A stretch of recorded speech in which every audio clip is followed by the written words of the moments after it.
Una vecina mira el reloj, son poco más de las 9 de la mañana, y de repente escucha dos golpes secos procedentes del piso de arriba, y después unos pasos rápidos bajando las escaleras.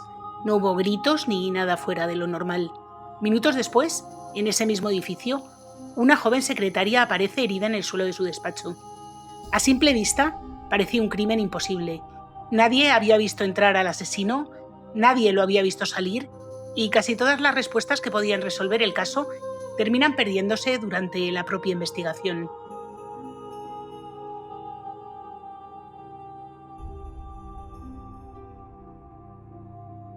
Hola a todos, yo soy Julia y hoy os traigo un caso italiano que durante casi 30 años permaneció prácticamente en el olvido. Un asesinato brutal cometido a plena luz del día en el centro de una pequeña ciudad, sin testigos, sin una prueba definitiva y con una investigación que dejó más preguntas que respuestas. Lo más sorprendente es que el juicio no comenzó a enero de este mismo año, casi 3 décadas después. Y si el caso logró reabrirse no fue porque apareciera una confesión inesperada ni porque la policía encontrara una prueba decisiva. De hecho, la clave llegó por un camino completamente diferente. Si quieres saber más, sé bienvenido. Aprovecho para agradeceros que veáis mis vídeos y ya sabéis que si os gustan, os podéis suscribir, dejarme un like, activar la campanita, comentar, compartir y todas estas cosas, que a vosotros no os cuesta nada y a mí me ayuda un montón. Y bueno, no me enrollo más y vamos con la historia. Nuestra historia comienza en 1996 en Chiavari, una localidad de la Liguria, Italia, cuando nuestra protagonista, Nada Cela, tenía 24 años. La región de Liguria se encuentra en la costa noroeste italiana y su capital es Génova. Chiavari, sin embargo, es una localidad mucho más pequeña, también en la costa, con una población estable de unos 27.000 habitantes. Pero volvamos con Nada. Sé que este nombre va a resultar un poco confuso en algunos momentos del caso porque Nada en español pues significa algo, pero es que esta chica se llamaba Nada. No Nadia, no, Nada. Bueno, quienes conocían a Nada la describen como la clásica chica buena, natural, siempre vestida con sencillez, tranquila, reservada, trabajadora y con las ideas muy claras. Era muy constante en su trabajo, llevaba una vida ordenada y constituía un auténtico apoyo para su familia. Nació en el año 1971 y vivía en un piso situado en la vía Piacenza, en Chiavari, junto a su madre Silvana Smaniotto. Con ella mantenía una relación muy estrecha, mientras que con su padre Bruno Cela, que residía en una pequeña localidad a unos 50 kilómetros de Chiavari, en la montaña, pues mantenía una relación de los fines de semana. No se trasladaron allí por motivos laborales, les resultaba mucho más práctico seguir viviendo en la ciudad. Silvana trabajaba como conserje de un colegio, mientras que Nada era secretaria en un despacho de asesoría fiscal. Aunque durante la semana vivían separados, la familia se reunía todos los fines de semana. También formaba parte de la familia Daniela, la hermana mayor de Nada, que ya estaba casada y vivía en Milán.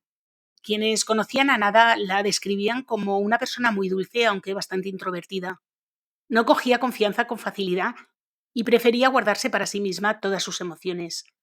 Aún así, como se verá más adelante, tenía algunas amigas íntimas con las que sí compartía algunas de sus preocupaciones. Le gustaba la fotografía, ir al gimnasio, era una apasionada del cine y profesaba una profunda fe religiosa. Su mayor sueño era prosperar profesionalmente, construirse un futuro estable y alcanzar la independencia económica.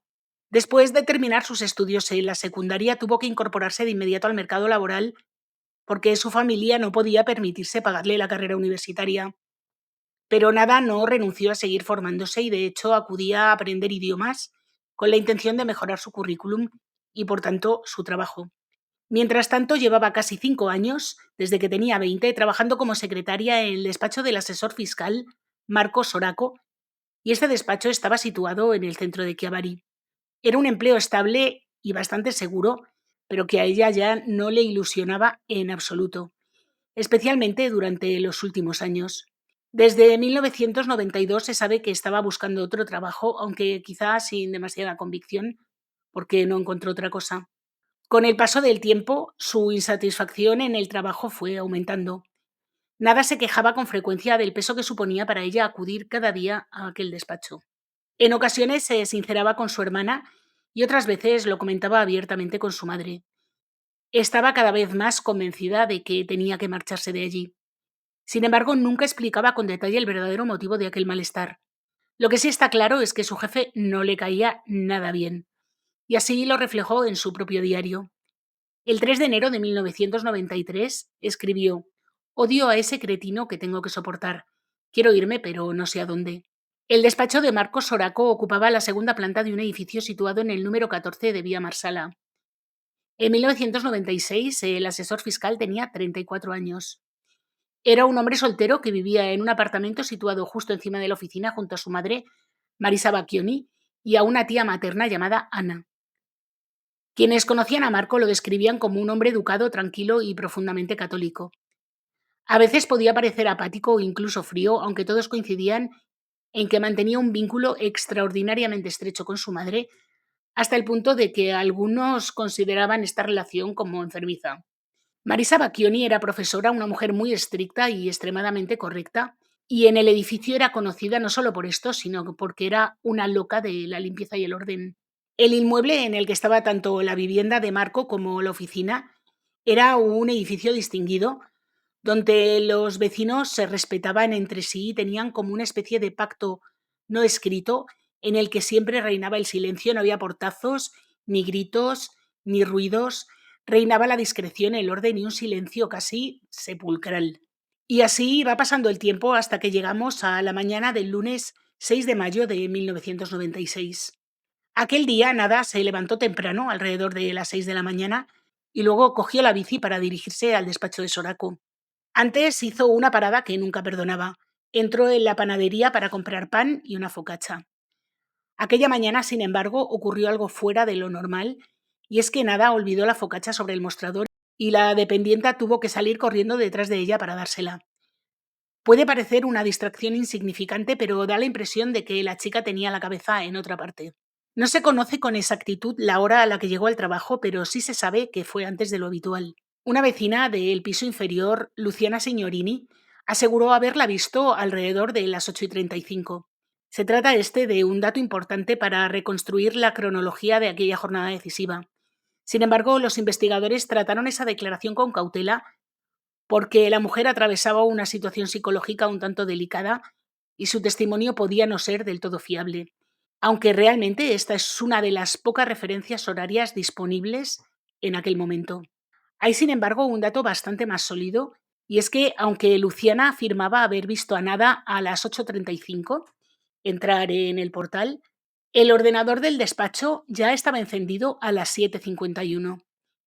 En este caso no se trata de un recuerdo sujeto a errores de memoria, sino a un registro informático preciso.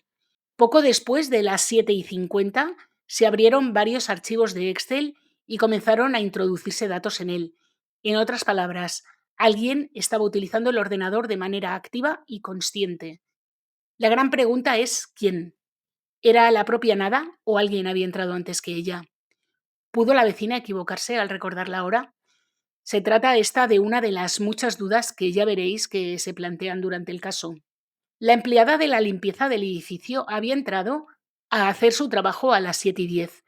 Mientras fregaba las escaleras pasó varias veces delante de las distintas puertas y permaneció en el edificio durante unos 50 minutos, hasta poco después de las 8. Al marcharse dejó el portal abierto, es decir, esta mujer, la empleada de la limpieza, se encontraba en el edificio precisamente cuando el ordenador fue encendido. Sin embargo, esta mujer aseguró no haber visto entrar absolutamente a nadie. No se cruzó con nada, ni con ninguna otra persona en las escaleras, ni observó movimientos extraños o cualquier otra anomalía. Así pues, la pregunta de quién encendió el ordenador seguía sin respuesta. ¿Quién entró en el despacho antes de las 8 de la mañana, utilizó el ordenador y permaneció allí el tiempo suficiente como para hacer un trabajo de meter datos en Excel? El caso es que quien entró allí entró de incógnito porque nadie lo vio entrar ni salir. Poco después, a las 8:50, ese mismo ordenador envió una impresión de 2 hojas que quedaron sobre el escritorio. Sin embargo, cuando comenzó a sonar el teléfono de la oficina, nadie respondió. Las llamadas empezaron a acumularse sin obtener respuesta.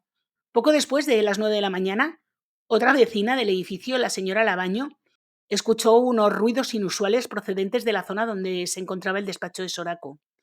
Primero oyó un golpe seco metálico, e inmediatamente después escuchó otro ruido muy parecido y acto seguido unos pasos que descendían las escaleras a toda velocidad. La señora Labaño permaneció atenta hasta que aquellos pasos desaparecieron por completo.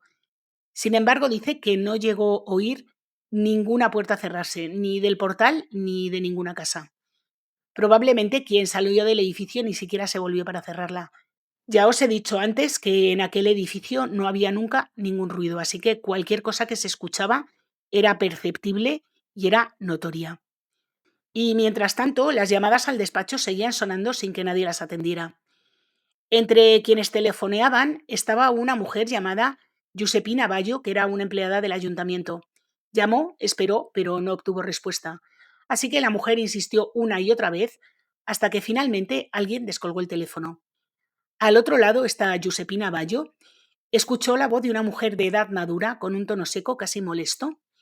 La mujer despachó su consulta con unas pocas palabras y colgó inmediatamente. Giuseppina Bayo se quedó desconcertada y decidió volver a llamar. Y de nuevo respondió la misma voz femenina madura y seca. La conversación apenas duró unos segundos, no dio ninguna explicación y le colgó el teléfono de forma brusca dejándola con la palabra en la boca. Y unos minutos después, a eso de las 9:10, llegó Marcos Oraco a la oficina, con unos 10 minutos de retraso pese a vivir justo en el piso superior. Como hacía todas las mañanas, bajó las escaleras, abrió la puerta del despacho con sus propias llaves y entró. Sin embargo, no escuchó ninguna voz, ningún movimiento, ni ningún sonido propio de una oficina en funcionamiento. Solo había un silencio absoluto, algo bastante poco habitual. Y ese silencio solo se rompía por el timbre del teléfono que llamaba insistentemente. Sorako se quedó así como un poco clavado y después decidió atravesar el pasillo y dirigirse al despacho donde trabajaba Nada. Al entrar encontró una escena devastadora. Nada yacía en el suelo junto al escritorio en medio de un gran charco de sangre, completamente inmóvil, con la cabeza apoyada contra la pared. Sus gafas habían salido despedidas y se encontraban a muy poca distancia de su cuerpo. Y no llevaba los zapatos puestos. Más adelante se plantearía la hipótesis de que quizá los hubiera perdido durante un forcejeo mientras intentaba defenderse de una agresión. Su bolso seguía bajo el escritorio exactamente en el lugar donde solía dejarlo cada mañana. Sorako se acercó a ella y más tarde declararía que llegó a percibir una leve respiración, un signo mínimo, pero suficiente como para pensar que Nada seguía con vida. Por ese motivo, en lugar de avisar inmediatamente a la policía, decidió llamar primero a los servicios de emergencia. Estaba convencido de que la chica había sufrido un desvanecimiento, se había caído y se había golpeado la cabeza contra la pared. Subió entonces al piso superior, entró en la vivienda donde se encontraba su madre y entonces llamó al teléfono de emergencia. Los equipos llegaron rápidamente, pero el estado de Nada era extremadamente grave. Seguía con vida, aunque había perdido el conocimiento. Respiraba con gran dificultad y de forma irregular y presentaba importantísimos traumatismos en la cabeza y sangraba abundantemente. Todos los que entraban en aquella habitación reparaban inmediatamente en la sangre que ya cubría buena parte del suelo y llegaba hasta la pared. Los sanitarios actuaron con muchísima rapidez, pero la verdad es que no tuvieron ningún cuidado en preservar nada de la escena en la que se había desarrollado el desvanecimiento, entre comillas, de Nada. Algunos vecinos salieron al rellano, otros bajaron las escaleras para intentar averiguar qué estaba ocurriendo, el ir y venir de personas alrededor del despacho, mezclando curiosidad, preocupación y desconcierto, rompió por completo la escena del crimen. Y fue entonces cuando Marisa, la madre de Marco, esta mujer fanática de la limpieza, decidió sacar la fregona y los trapos y comenzar a limpiar tanto las escaleras como el interior del despacho. Aquella limpieza tuvo consecuencias muy importantes, porque como os digo, no solo las personas y los sanitarios y los cotillas de los vecinos alteraron la escena del crimen en aquellos primeros minutos y esa circunstancia dificultaría enormemente la reconstrucción de los hechos. Mientras tanto, Nada fue trasladada al hospital y allí concluyeron que aquello no podía deberse a una caída, sino que había sido fruto de una agresión que se produjo alrededor de las 9 de la mañana y aunque los médicos lucharon durante horas por salvar su vida, ya entrada la tarde a eso de las 2, Nada falleció.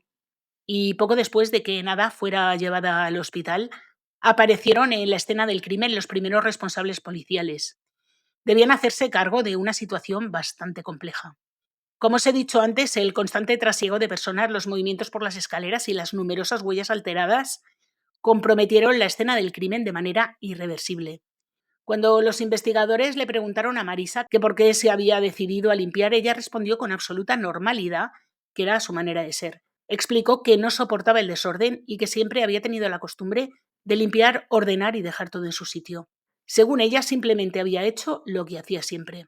La investigación arrancó, por tanto, con una importante desventaja. Estaba privada desde el primer momento de una parte bastante importante. Nunca pudo determinarse con absoluta certeza en qué posición se encontraba Nada cuando recibió los primeros golpes. Lo que sí parece claro es que intentó defenderse.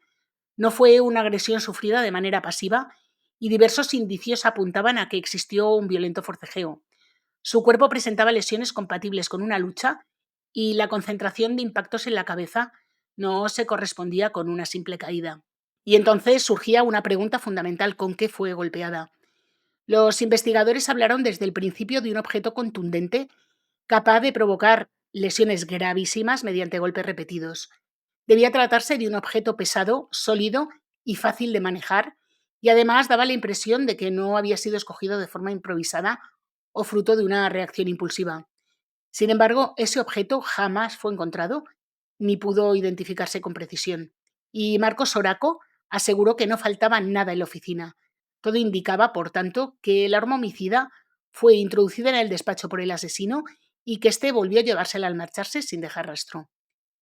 Después de que los sanitarios trasladaran a Nada al hospital, los especialistas inspeccionaron cuidadosamente la zona donde había aparecido el cuerpo, y fue entonces cuando localizaron un objeto pequeño, casi insignificante a primera vista, que era un botón metálico.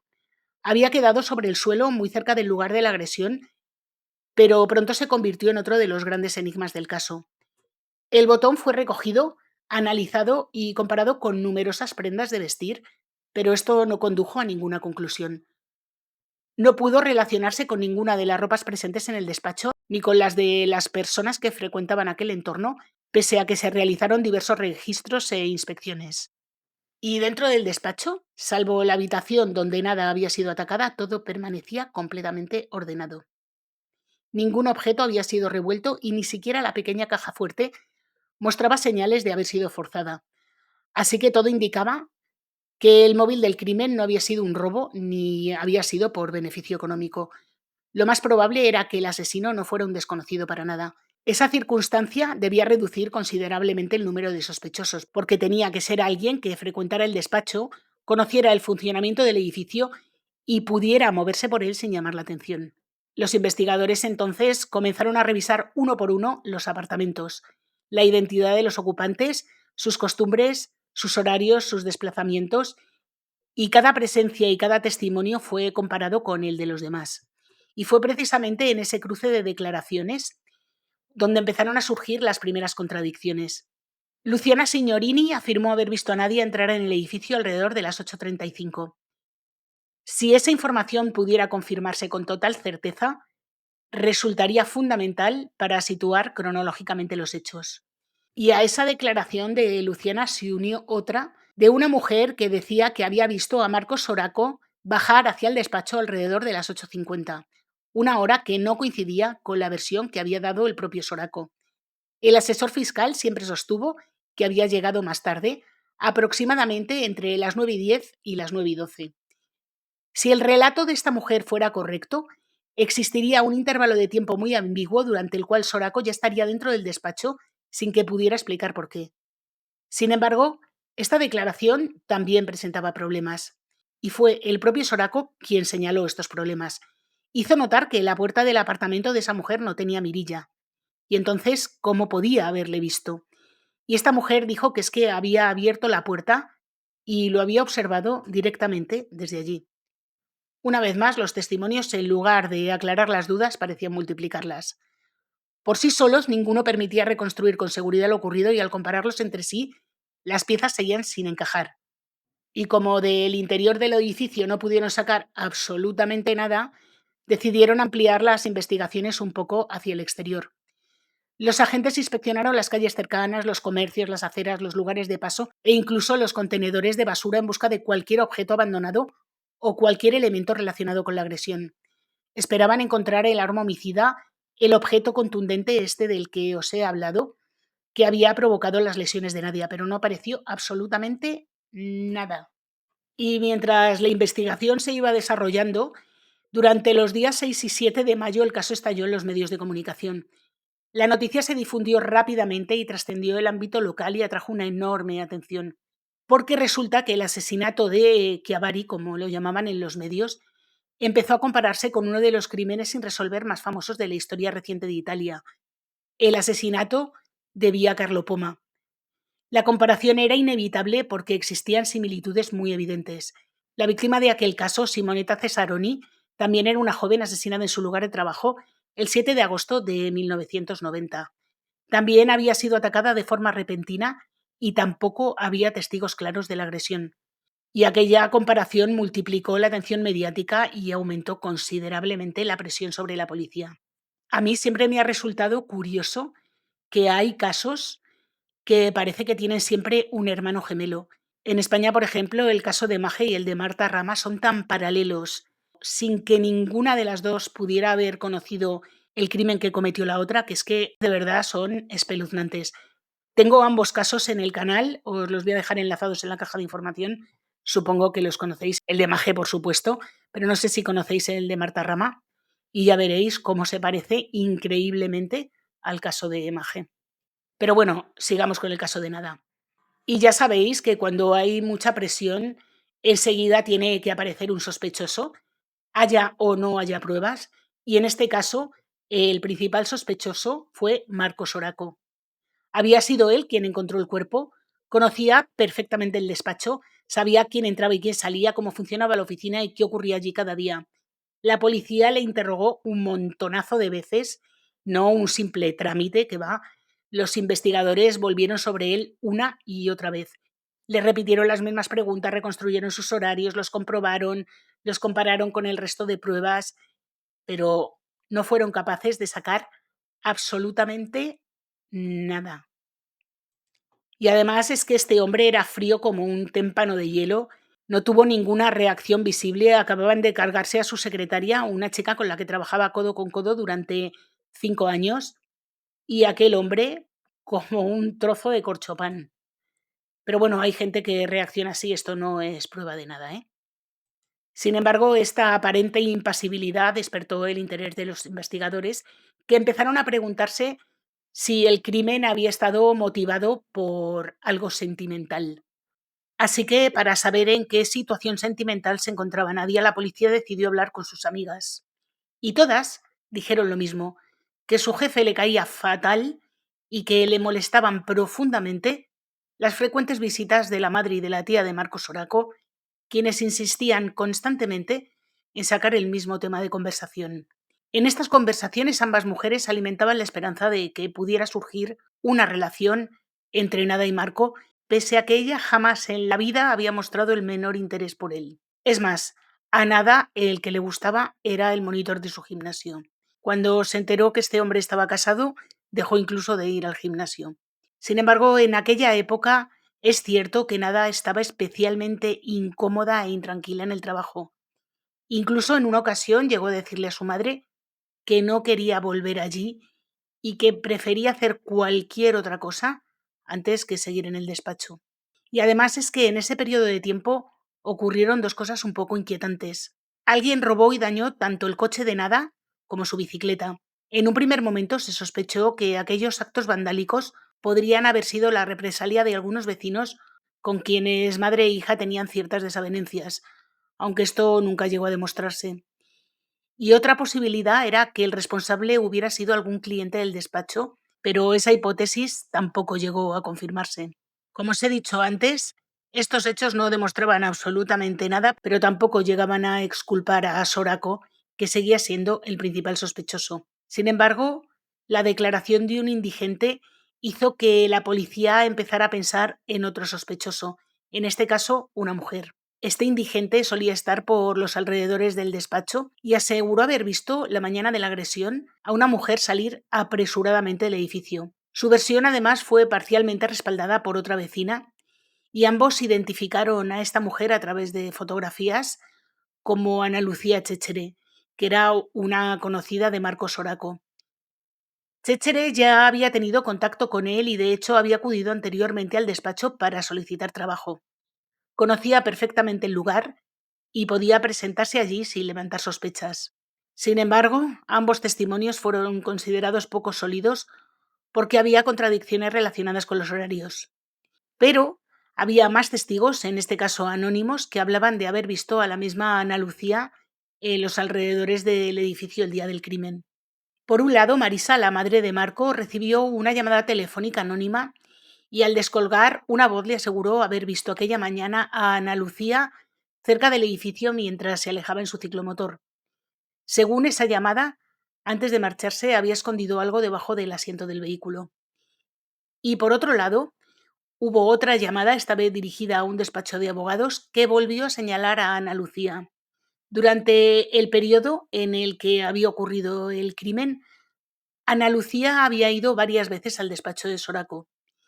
Por lo visto intentaba reforzar el contacto con él, buscaba introducirse en su entorno profesional y además también se había reunido con Marco fuera de la oficina. En conjunto, todas estas informaciones fueron consideradas suficientemente relevantes como para orientar la investigación hacia Ana Lucía. Pero el hecho de que la investigaran no significa que Marcos Soraco no siguiera siendo el principal sospechoso.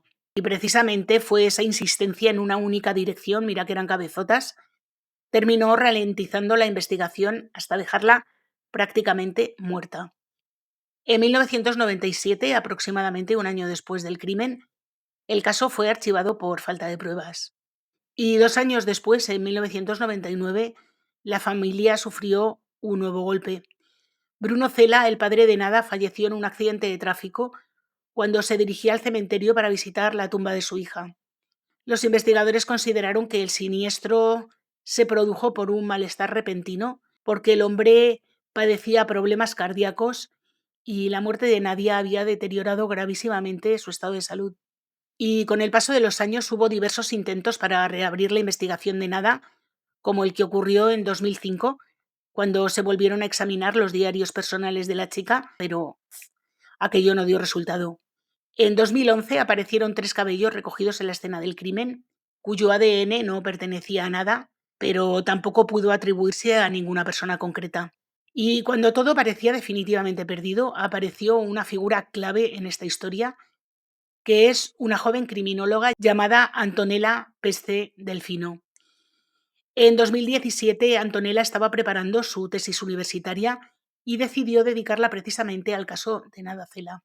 Se puso en contacto con Silvana y entre ambas nació inmediatamente una relación de confianza. Así que Silvana le entregó todo el material que había reunido durante todos aquellos años, una caja llena de expedientes, documentos, notas y apuntes. Y al revisar toda esa documentación, Antonella no descubrió nuevas pistas. Lo que hizo fue detenerse en elementos que siempre habían estado allí, pero a los que prácticamente nadie le había prestado atención. Denuncias, testimonios y referencias que señalaban una y otra vez a la misma persona. Y no era Marcos Soraco, era Ana Lucía Chéchere. Y además es que varios elementos de la escena del crimen seguían sin tener una explicación convincente. Uno de ellos era el botón metálico que se halló bajo el cuerpo de Nada. En su momento había sido recogido como prueba, pero terminó relegado a un segundo plano. Sin embargo, en un informe fechado el 27 de mayo del 96 aparecía un dato sorprendente. Durante el registro del domicilio de Ana Lucía Chéchere, los carabinieri habían encontrado y requisado 5 botones exactamente del mismo tipo que el localizado en la escena del crimen. Así que la pregunta resultaba inevitable. ¿Por qué nunca se investigó seriamente una coincidencia como aquella? En aquel momento, cuando se descubrió esto, cuando se hizo el registro de la casa de Ana Lucía, los carabinieri no comunicaron este hallazgo a la policía judicial. Fue un tiempo después cuando se lo comunicaron a través de un fax con fotografías. Pero el fiscal encargado de aquella investigación consideró que aquel hallazgo carecía de interés desde el punto de vista de la investigación y como consecuencia, como si no se lo hubieran dicho. Años más tarde, al revisar nuevamente la documentación, ese detalle volvió a cobrar importancia, en parte gracias a la insistencia de la criminóloga. Finalmente, tan pesadas se pusieron la criminóloga y Silvana, la madre de Nada, que en 2021 la Fiscalía de Génova decidió reabrir oficialmente el caso. Y esto es porque en el año 2021, 25 años después de los crímenes, la ciencia forense había avanzado un montón y podrían analizar las muestras recogidas con otra mirada y otras posibilidades. Pero no solo se analizaron las muestras recogidas, también se estudiaron todos los testimonios recogidos en las primeras horas del crimen y los primeros nombres que surgieron inmediatamente después del asesinato. Los expedientes demostraban que Ana Lucía ya aparecía mencionada desde el primer momento de la investigación. La habían visto saliendo del edificio. Varios testigos habían señalado que había salido con la moto un poquito rápido y su nombre aparecía en distintas llamadas telefónicas anónimas. La cuestión era entender por qué una pista aparentemente tan relevante había permanecido relegada a un segundo plano durante tanto tiempo. Y para esto no hubo respuesta. Sin embargo, los investigadores consiguieron localizar el ciclomotor que utilizaba Ana Lucía en aquella época. Madre mía, esto sí que debió ser un rompecabezas. El vehículo fue incautado y analizado con luminol. ¿Sabéis lo que es el luminol? Esto que se pone de color azul al contacto con la sangre humana. Y los análisis detectaron algunas trazas consideradas de interés para la investigación, pero no apareció ADN de nada, por lo que el hallazgo no pudo convertirse en una prueba concluyente. Es que, claro, habían pasado 25 años. Con el propósito de reconstruir con mayor precisión la dinámica del ataque, se metieron todos los datos del despacho en un ordenador y se hizo una reconstrucción en 3D que permitió estudiar con mucha mayor exactitud la trayectoria de las salpicaduras de sangre y la posición del cuerpo de Nada, algo que en el 96 evidentemente no podía hacerse. Los investigadores y la policía ya no creían que el principal sospechoso fuera Marcos Oraco, sino Ana Lucía Chechene. Pero ¿quién era esta mujer? Bueno, pues esta mujer en 1996 tenía 28 años y cuando el caso fue reabierto en 2021 tenía 53. Hacía tiempo que Ana Lucía no vivía en Chiavari, se había trasladado al Piamonte, otra zona de Italia donde trabajaba como profesora. Y al investigar su pasado empezaron a surgir algunos datos preocupantes. Ana Lucía había crecido en un entorno familiar muy complicado, con un padre violento y conflictivo, y durante su adolescencia esta chica pasó una temporada en un convento bajo la tutela de varias religiosas y aquellas experiencias habían influido profundamente en su carácter. Según su propio hermano Mauricio, Ana Lucía era una persona irascible, incapaz de aceptar las críticas y propensa a reaccionar con una enorme agresividad. Y también su expareja Abel Morroda la describió como una mujer posesiva, extremadamente celosa y casi imposible de controlar cuando se enfadaba.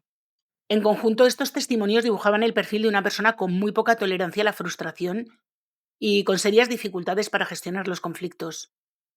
Pero seguía existiendo una pregunta esencial y era ¿qué motivo habría tenido Ana Lucía para matar a Nada?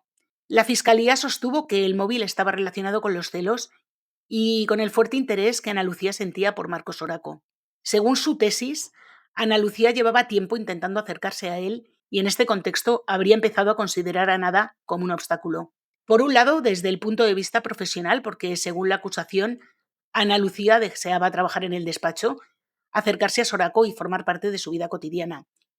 Y por otro, desde el plano personal, porque veía a Nada como una posible rival, aunque nunca pudo determinarse con seguridad si esto era una situación real o lo que estaba imaginando esta señora. Siempre, según las tesis de la fiscalía, la situación empeoró cuando Soraco, molesto por las continuas llamadas de Ana Lucía, pidió a Nada que dejara de pasarle sus llamadas telefónicas. Para una personalidad como la que describieron su hermano y su expareja, este rechazo habría supuesto una humillación intolerable. Así que la mañana del 6 de mayo de 1996, Ana Lucía se presentó en el despacho con la intención de enfrentarse a Nada. Quería saber por qué no conseguía hablar por teléfono con su amado, le pidió explicaciones y exigió una respuesta. Pero durante esa conversación a esta señora se le piró la pinza y la cosa terminó degenerando en una situación extremadamente violenta. Según la fiscalía, Ana Lucía cogió un objeto que se encontraba en la oficina y comenzó a golpear repetidamente a Nada. Esta hipótesis se apoyaba tanto en los indicios materiales como en las conductas atribuidas a Chechere durante los años posteriores. Por ejemplo, Cuando comprendió que volvía a estar bajo investigación, se puso en contacto con su expareja, Adelmo Roda, para pedirle ayuda. Le dijo que declarara ante los investigadores que su relación sentimental había terminado después del crimen y no antes, como realmente había ocurrido. Al menos, en teoría, eso le permitiría que se descartara un motivo basado en los celos. Y otro comportamiento considerado relevante tuvo como protagonista a la propia criminóloga Antonella. Entre 2017 y 2019, Antonella consiguió acercarse a Ana Lucía haciéndose pasar por otra persona. Se presentó con una identidad falsa, la de una investigadora que realizaba una encuesta relacionada con el ámbito escolar. Recordad que Ana Lucía trabajaba como profesora. Cuando Ana Lucía se enteró de quién era Antonella y que había desempeñado un papel clave para reabrir el caso, empezó a enviarle mensajes ofensivos e incluso la amenazó. Para los investigadores, aquella reacción encajaba plenamente con el perfil que su hermano y su expareja habían dado de ella. Una mujer con enormes dificultades para gestionar los conflictos y con tendencia a responder con agresividad cuando se sentía contrariada. Esa valoración reforzó la hipótesis de la Fiscalía de que la muerte de Nada fue consecuencia de una reacción impulsiva provocada por una tensión que llevaba tiempo acumulándose y que acabó estallando de forma violenta. La Fiscalía, convencida de que el conjunto de indicios era suficiente para sostener la acusación, en enero de 2024 solicitó la apertura del juicio oral contra Ana Lucía Cecere. Junto a ella también pidió que fueran juzgados Marcos Oraco y su madre Marisa Bacchioni. A ambos se les imputaban los delitos de encubrimiento y de haber realizado declaraciones falsas ante el Ministerio Público. Según la Fiscalía, habían ofrecido una versión de los hechos que no se ajustaba a la realidad, con el objeto de minimizar la relación que mantenían con Ana Lucía. La presentaron como una simple conocida cuando, según siempre la Fiscalía, el contacto entre ellos había sido bastante más frecuente de lo que reconocían. Pero a pesar de todos estos datos, en marzo de 2024, la jueza de la audiencia preliminar dictó un auto de sobreseimiento y decidió no abrir juicio contra ninguno de los tres investigados. Pero la Fiscalía no estaba dispuesta a abandonar el caso. La fiscal presentó un recurso y en noviembre de 2024 la Corte de Apelación de Génova revocó aquella resolución y ordenó la celebración del juicio. Ana Lucía Cecere, Marcos Oraco y Marisa Bacchioni fueron finalmente enviados a juicio y la primera vista se fijó para el 6 de febrero de 2025. Comenzó así uno de los procesos penales más complejos y delicados de los que se han celebrado en Italia en los últimos años, sobre todo porque se trataba de un juicio construido íntegramente sobre indicios. No existía una prueba definitiva ni una muestra de ADN que situara de manera indiscutible a la acusada en la escena del crimen. Todo dependía de la reconstrucción de los hechos, de la coherencia de los distintos indicios y de la capacidad para enlazar detalles aparentemente inconexos. Durante las diferentes sesiones del juicio, la policía científica presentó esta reconstrucción 3D de la escena del crimen. Según esta reconstrucción, la agresión pudo comenzar en el mismo momento en que Nada abrió la puerta del despacho. La joven habría recibido un primer golpe con un objeto contundente, posiblemente un pisapapeles. Después habría sido atacada con otros objetos presentes en la oficina hasta que los últimos impactos fueron propinados contra una superficie rígida. Precisamente ese posible pisapapeles dio lugar a otra incógnita. Ya en 1996, este pisapapeles había sido considerado compatible con el arma que se utilizó para la agresión, y por ese motivo fue recogido como prueba. Sin embargo, tiempo después fue devuelto a su propietario. Cuando años más tarde los investigadores intentaron recuperarlo para someterlo a nuevos análisis, el objeto ya había desaparecido. De verdad, ¿eh? En este caso la policía todo mal. Y además, durante el juicio hubo otro problema y fue la ausencia de Marisa Bacchioni, la madre de Marco. Esta mujer quedó fuera del procedimiento porque un informe pericial concluyó que debido a su avanzada edad y al importante deterioro cognitivo que padecía, ya no estaba en condiciones de participar en el juicio. Su ausencia fue especialmente significativa porque se trataba de una figura clave. Había intervenido en la escena del crimen pocos minutos después del ataque y había limpiado absolutamente todo. Es posible que hubiera observado detalles importantes, movimientos sospechosos o indicios que se perdieron en el caos de aquellos momentos. Y además, ella también había recibido una llamada telefónica anónima en la que apareció por primera vez el nombre de Ana Lucía Chéchere. Su testimonio podía haber aclarado un montón de dudas, pero ya no era posible escucharlo. Durante el juicio sí aparecieron un montón de testigos, entre ellos el hermano de Ana Lucía, Mauricio, y su expareja Del Morroda. Este último aportó durante el juicio un dato relacionado con los famosos botones hallados durante la investigación. Explicó que Ana Lucía los había arrancado de una vieja chaqueta simplemente porque le gustaban. Y un perito confirmó además la compatibilidad entre el botón encontrado debajo del cuerpo de Nada y los botones incautados años atrás en el domicilio de Ana Lucía. Y en cuanto a los avances científicos, los análisis genéticos realizados sobre la ropa de Nada detectaron un perfil de ADN femenino distinto al suyo. Sin embargo, la muestra se encontraba tan degradada que resultó imposible atribuirla con certeza a una persona concreta, y por ese motivo no fue una prueba definitiva. La Fiscalía sostiene, sin embargo, que este hallazgo encaja de forma perfectamente coherente dentro del conjunto de indicios que debería valorar el tribunal. Finalmente, tanto Ana Lucía como Marcos Oraco fueron considerados culpables y el 15 de enero de 2026 se publicó la sentencia. Ana Lucía Chéchere fue condenada a 24 años de prisión por la muerte de Nada Cela, mientras que Marcos Oraco fue condenado a 2 años de prisión por un delito de encubrimiento. Uno de los elementos que más peso tuvo sobre la situación procesal de Marco fue el testimonio de una vecina que declaraba haber visto a Soraco bajar las escaleras del edificio alrededor de las 8:50 de la mañana del día del crimen, una hora que adelantaba notablemente la versión que él siempre había mantenido de que había llegado al despacho entre las 9:10 y las 9:12. La declaración de esta mujer abrió un escenario completamente distinto, ya que sugería que Marcos Oraco podía haber visto algo. No obstante, esta mujer, esta vecina, que había visto a Soraco bajar las escaleras antes, no pudo testificar porque falleció antes del juicio. Aún así, sus declaraciones de 1996 fueron incorporadas al procedimiento y terminaron convirtiéndose en uno de los aspectos más delicados de la sentencia. Los jueces consideraron que aquella presencia anticipada hacía plausible que Soraco hubiera visto algo, quizá incluso que hubiera sorprendido a la autora del crimen mientras huía, o que al menos hubiera ocultado información esencial para reconstruir con exactitud lo ocurrido aquella mañana. En cualquier caso, las pruebas contra Ana Lucía Chéchere son exclusivamente indiciarias.